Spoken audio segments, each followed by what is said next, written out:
To keep a quiet mind. Do not emotionalize trouble.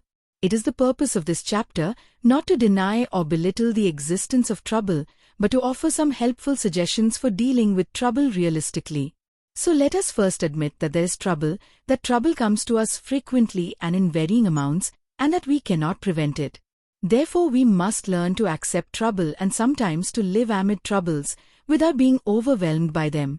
For it is our own fault if we allow ourselves to be overwhelmed by the difficulties, the troubles, the tragedies of life.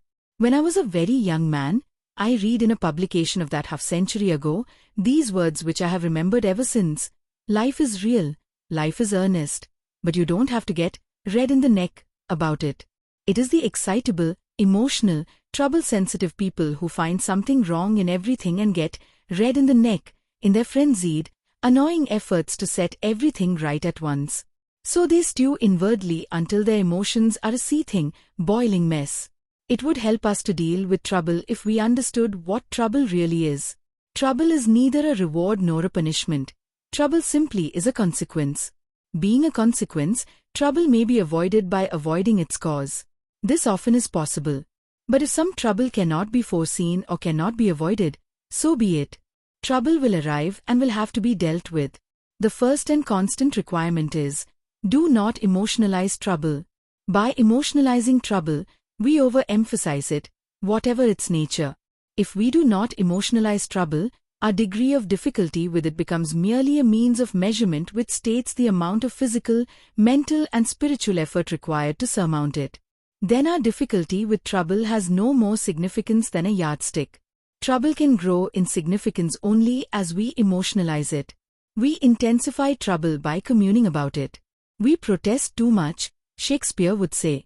Every scratch on the hand is not a stab in the heart. So let us not emotionalize it. We have merely been scratched, we have not been stabbed. Our sensitive feelings have been hurt more than our person. People go about moaning that their cup of misfortune overflowed, when it is not even full. They make up in emotion what they do not really have in misfortune. Most troubles usually are not as bad as they seem. They couldn't be. Nevertheless, do not go into a thunderstorm of troubles, carrying a lightning rod in each hand. Do not seek trouble. At least, make it find you. It may, but it will take it longer. And, when trouble does find you, as it may, do not emotionalize it. Be as impassively serene as Buddha, as resigned to the inevitable as a Stoic, as submissively patient as Job, as accepting in faith as a persecuted Christian. Do not emotionalize trouble. Examine your trouble with the calm, reasoning judgment of a quiet mind. Do not become any more emotionally involved with trouble than a modern psychiatrist listening to an emotionally disturbed patient who is confessing the most horrible impulses of suicide, mass murder, and the wildest, weirdest, abnormal conduct. The psychiatrist listens attentively with all the surprise, alarm and excitement of being told what brand of cereal the patient ate for breakfast. This does not mean that the psychiatrist is not intensely interested and deeply concerned. It means that the psychiatrist does not permit his own emotional involvement in his patient's already over-emotionalized problems to interfere with reasoned judgment. Let us not allow our own emotions to transcend our reason. Life is a varied, interesting experience to those who think, but often a tragedy to those who feel, not wisely, but too much. One way people emotionalize trouble is to have a temper tantrum. Temper affects you like a stimulant. A temper tantrum is like a convulsive fit. It makes you feel stronger for a brief time, but for long afterward you are weaker. You not only are weaker physically, but you are weaker mentally, emotionally and spiritually. For long afterward. Each emotional outburst in response to any kind of trouble lowers your resistance to the next. Emotionalized trouble is like a large, round rock at the top of the stairs.